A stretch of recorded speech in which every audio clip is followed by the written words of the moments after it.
Well, the wait is finally over. It is back. The Axial SMT10 Gravedigger can now be found on the shelves in your local hobby shops. This is a ready-to-run monster truck, solid axle. And we're going to open this up for you guys, show you the upgrades that they've done to it, and tell you why it should be better out of the box than the last one. So let's do this.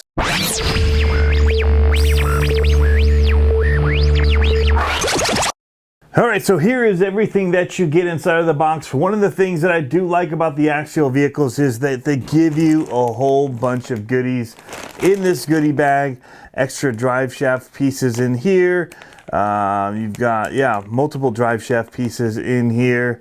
Different plastic parts, driver's heads, little motors that you can install if you want. Driver heads, different kind of options that they give you to go with it, as well as like rod ends and whatnot. There's a couple of the pieces that I did pull out to point out to you. These are like the sponsor plates that go on the side here. These are really cool. Paint them black or whatever you want, or don't paint them and just put some stickers on there. Make them look like the sponsor plates on the monster trucks. This one is worth noting as well. This has the wrench in it, a couple of extra screws, I think for the sponsor plates actually. But this one right here is your 16-tooth optional pinion. So if you want to have more speed with this thing out of the box, this is what you're going to want to install, which is pretty easy to do. We'll do that in a further video later on. Do a couple of upgrades for you guys, but I'm going to run it stock completely out of the box, how you get it first, get some speeds at that, and go from there. There's also these little jumpers that you'll want to find.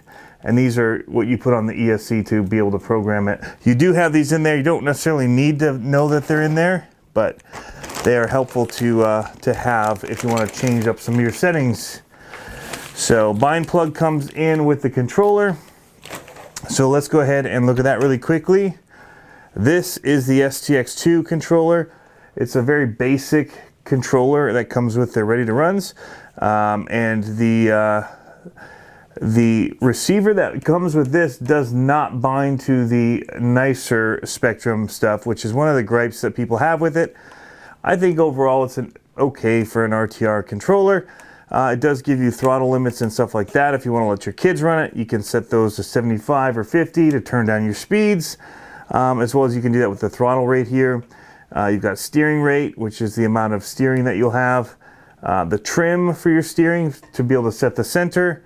And throttle trim, you got throttle and steering reverses. So there are quite a few things on this as far as options that you can do, but it does have a plastic wheel. Overall, the grip and everything feels good, feels like a Spectrum controller. It's just a different frequency of system than their other ones. So that's just keeping it very simplistic for the most part. But it'll work for you out of the box. If not, you can buy another receiver, bind it to your other controller if you want to. This one I'm going to leave pretty stock. We'll run that thing and we'll see how it does, and I go from there. Nice color manual here, SMT10.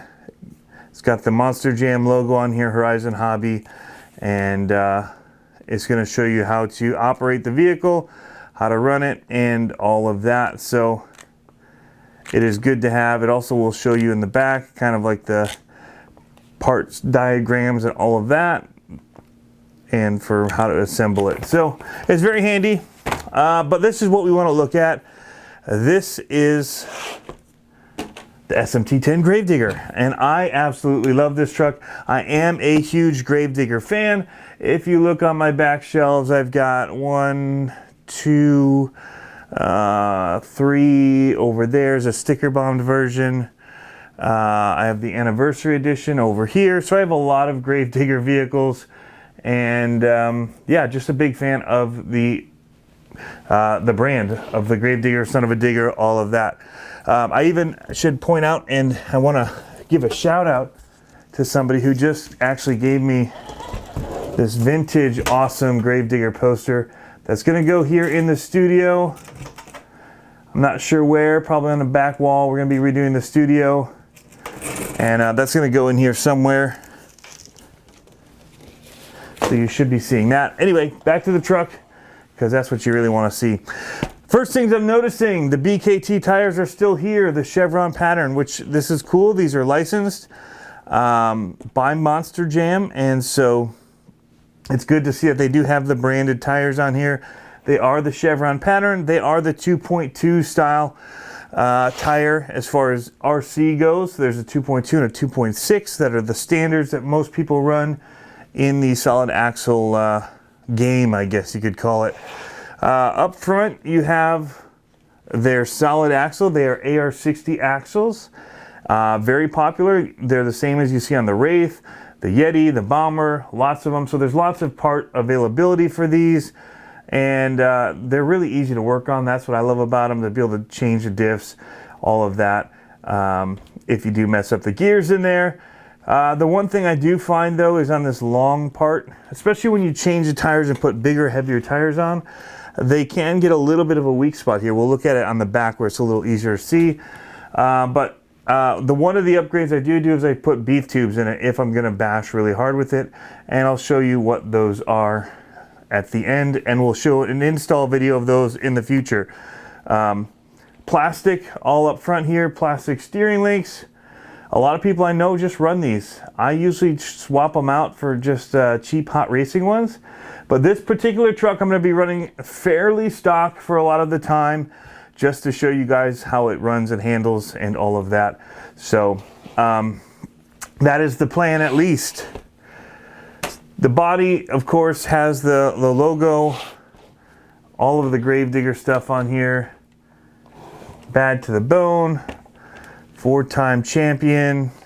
In here is the driver's got the skeleton head on, but they do have a racing helmet and another figurehead that you could put on to this guy. I like it. It's got the green tube chassis, 4 body pins. We're going to take them off so we can see inside here as we go along how all of this works for you guys.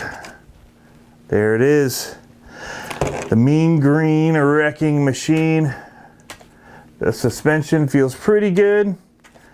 Definitely feels softer in the rear. There are softer and harder springs on here.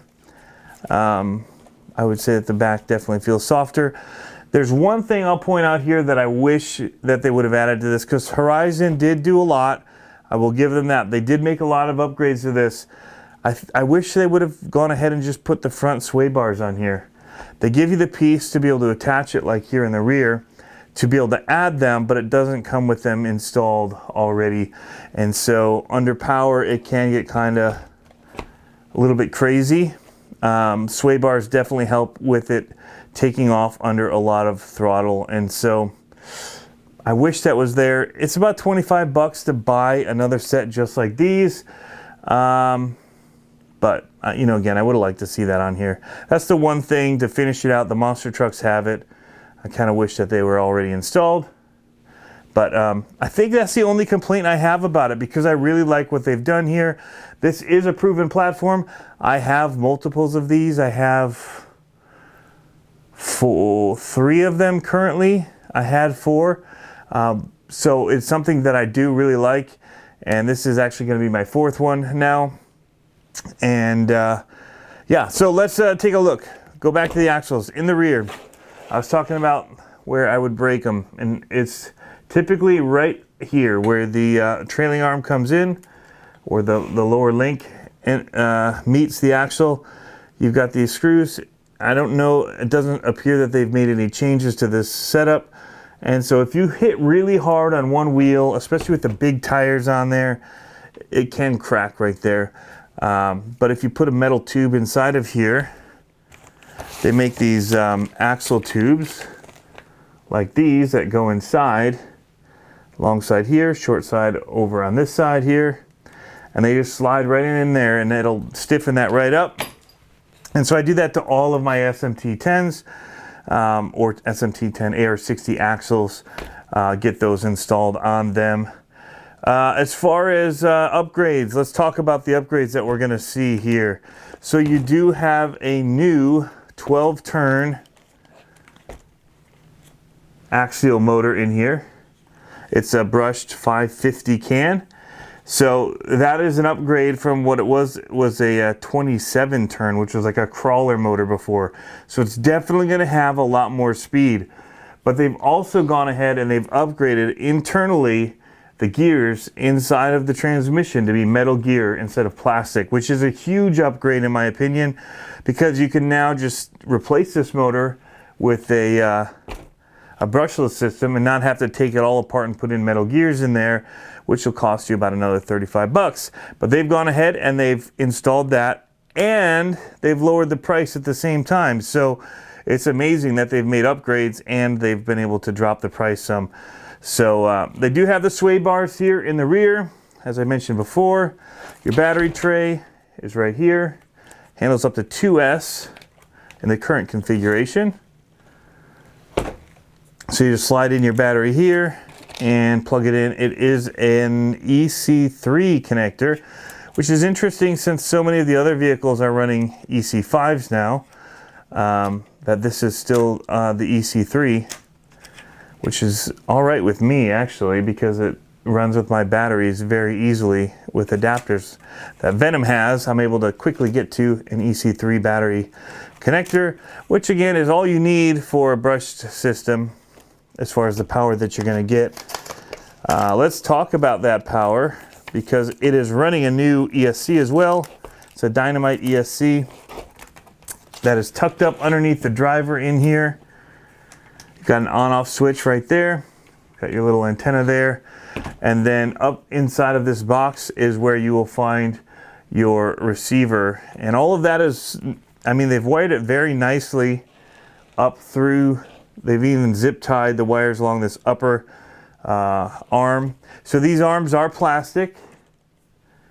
If you leave these tires on, they can usually handle the weight of the vehicle. If you go bigger, you can start to see these bend a little bit.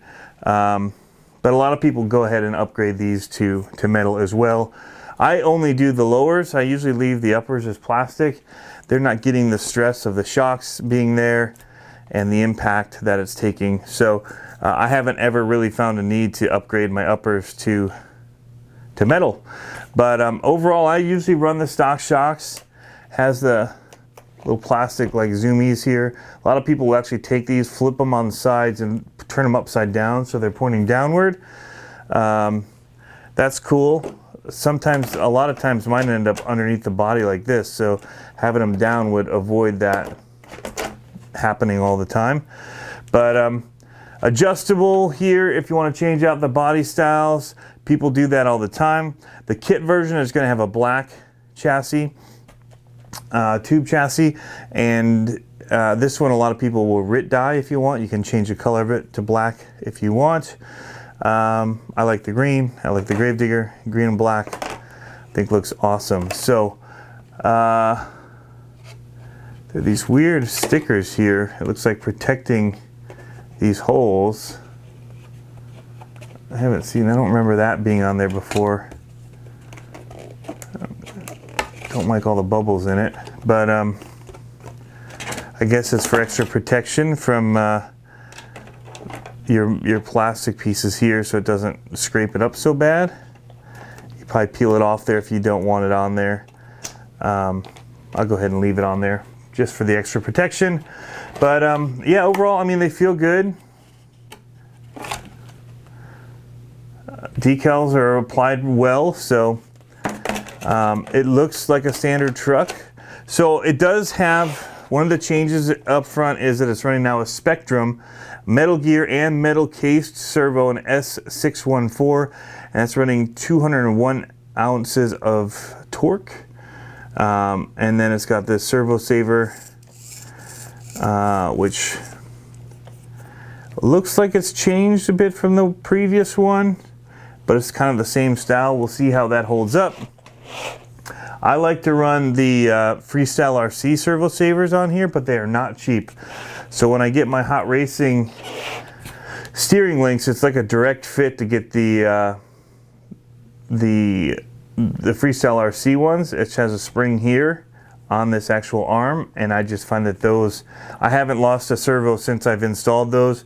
They're a little bit pricey. They're 40 bucks for a servo saver. But like I said, I have not had to replace any servos since I have done that. So there's a lot of adjustability with these guys. I should take this off and point it out. You can mount your shocks in one of three holes up on the top. You've got multiple spots on the arms where you can actually put them, but you can actually also move them up to the front here and directly mount them to the axles, which is more scale looking. So you can have them running here. Same front and rear. On the back you can do the same thing. It gets a little tricky with the trailing arm here and having to move that around, but people do that. For better just suspension geometry, I leave them in the arms. It just makes it a little bit handle better. One of the things that I typically do is I usually bottom mine out here to try and get the shocks to sit lower, and so I'll unthread these quite a ways, take the preload out of them so it'll sit a little bit lower. But then you also want to zip tie these spring retainers here, because you will lose them. So there are little holes in that clip here, and if you just zip tie the spring to the clip, you can see it's already off it here right now. Because I've loosened it so much, it's not sitting on there, and so this will pop off and fly off. So if you zip tie it to it, you won't have that problem. But yeah, I typically like it to sit low. The other thing you could do is you could put a limiting strap on here, and that would also keep that spring from coming so loose. But yeah, I'm going to put this back to approximately where it was for now. I'll get a measurement with my calipers later and get it measured up to the other side so that we can have it be exact. So here's a look at some of the components that you can't see because of the way it's laid out. It is running the Dynamite S2210 ESC here. It doesn't say how many amps it handles, but it is 2S LiPo down to 12 turn, which it's already running. And so you can change the battery jumper pins and all of that, or forward reverse operations using the jumper pins. So again, it's not going to be the most powerful ESC. It's meant to handle what comes in it, pretty much stock. Brush motors, if you want to go brushless, you're going to have to change that out. And then here's the SRX 200 receiver, which is an FHSS modulation, it says. So it's not running the DSM-R that the other ones do, which is what I was mentioning earlier. But again, overall, the truck is fairly identical to the previous version with the upgrades and the lower price. And so I think that's fantastic that they've included that. Again, the one thing I would have liked to have seen is the front sway bars put on there. That would have brought the price up, of course, so I understand why they may not have. I just would have liked to see that, because I think that's something that everybody should run on it, because you're just going to get a lot more control that way. But other than that, you guys, the Gravedigger is back on the shelves, solid axle monster trucks, and I'm excited about that, especially because we do so much with these in the racing scene for solid axle monster truck racing. So it's good to have something on the shelves that people can pick up, they can bring to the race, and they can get involved in the racing that we do with No Limit RC of Virginia, or the guys with Showtime up in Richmond area. But there's solid axle racing all over the US, and I don't know about the world. I've only really seen it happening in the US. So again, I'm excited, and I know that there are a lot of people that were waiting for this to come back out and have been ordering them up. So anyway, guys, thanks for tuning in. As always, have fun RCing. We'll catch you next time.